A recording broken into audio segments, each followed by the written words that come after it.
L'aventure des éléphants s'arrête en 16e de finale de la Coupe du Monde 2026.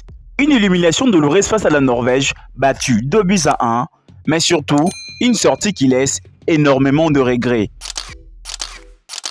Car pendant une bonne partie de la rencontre, les hommes d'Hermès Faé ont montré qu'ils avaient le niveau pour rivaliser avec les meilleures nations du monde. Avant cette rencontre, la Côte d'Ivoire avait déjà marqué l'histoire. Les éléphants avaient réalisé une phase de groupe exceptionnelle. Une victoire à l'ouverture 1-0 contre le Quater, une prestation très solide contre l'Allemagne, malgré une courte défaite 2-1 et un succès convaincant 2-0 face au Curacao. Avec ces performances, la Côte d'Ivoire s'est qualifiée pour la première fois de son histoire en phase d'élimination directe d'une Coupe du Monde. Un exploit historique qui faisait déjà la fierté de tout un pays. Face à la Norvège d'Erling Haaland, les Ivoiriens n'ont jamais tremblé. Ils ont joué avec personnalité, intensité et ambition. Pourtant, juste avant la pause, Antonio Nusa ouvrait le score à la 39e minute.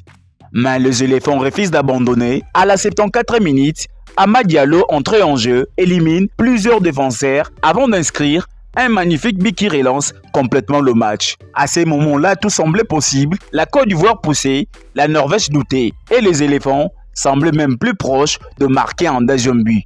Mais les grandes équipes possèdent souvent un joueur capable de faire basculer un match et ce joueur s'appelle Erling Haaland. À la 86e minute, l'attaquant norvégien surgit et crucifie la Côte d'Ivoire 2-1. Le rêve commence à s'effondrer. Même dans les dernières secondes, les Ivoiriens auront une ultime occasion sur coup franc d'Amad Diallo. Mais le gardien norvégien réalise une parade exceptionnelle qui envoie définitivement le Norvège en 8e de finale.